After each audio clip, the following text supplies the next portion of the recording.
Well, our area dealing with some weather impacts at this hour, and it sounds like more different impacts are going to come the rest of the week. Yeah, some heavy rain, man. It always seems to be right along I-40 as well. Yeah, we've got these scattered storms out there. Some of these have been pretty strong. Now, this one just exited our region, but out here towards the areas heading towards the northern Sandhills, central North Carolina, and south of Asheboro there, that's a pretty strong supercell. Some large hail, gusty winds with that. Had a severe thunderstorm warning with this line, but it has weakened quite a bit. We're still seeing some pretty heavy downpours out there, and every drop of rain we get today and tomorrow ahead of what is going to be Helene is going to cause some big time issues because it's going to saturate the ground and fill up a lot of creeks and streams. You can see we've got a stalled front back to the west. This is not going to move, so this will be a focus for showers and storms the next couple of days. Helene is really beginning to flare up. It's got that kind of look with the outflow. The circulation of the center is there, but we're seeing storms begin to kind of curve and wrap around the center. That's an indication of a strengthening tropical storm, possibly a hurricane developing here by tomorrow.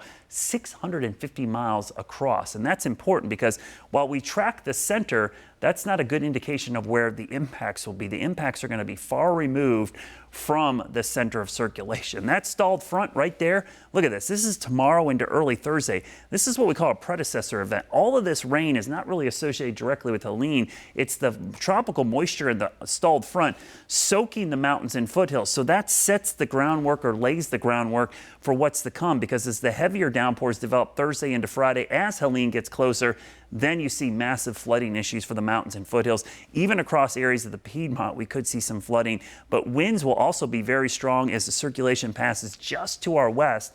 We could see gusts to 40 or 50 miles per hour.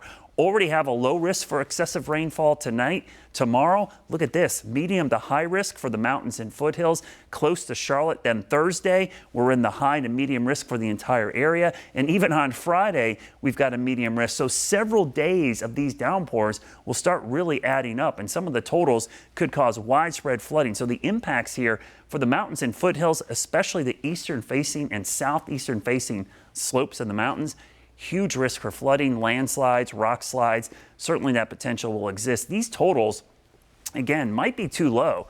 6 to 11 inches. I wouldn't be surprised if some of the favored locations get a foot to 15 inches of rain. That's certainly a possibility. Now the winds, this has been trending up. The one thing that was more uncertain was the impact from the wind, but a fast moving, powerful hurricane does not have time to weaken enough, and so the strong winds could travel well inland. So look at some of these wind gusts. These aren't sustained, by the way. These are gusts. So think of this as the highest wind speed we could see, 40, 50, possibly 60 miles per hour briefly as that storm moves through.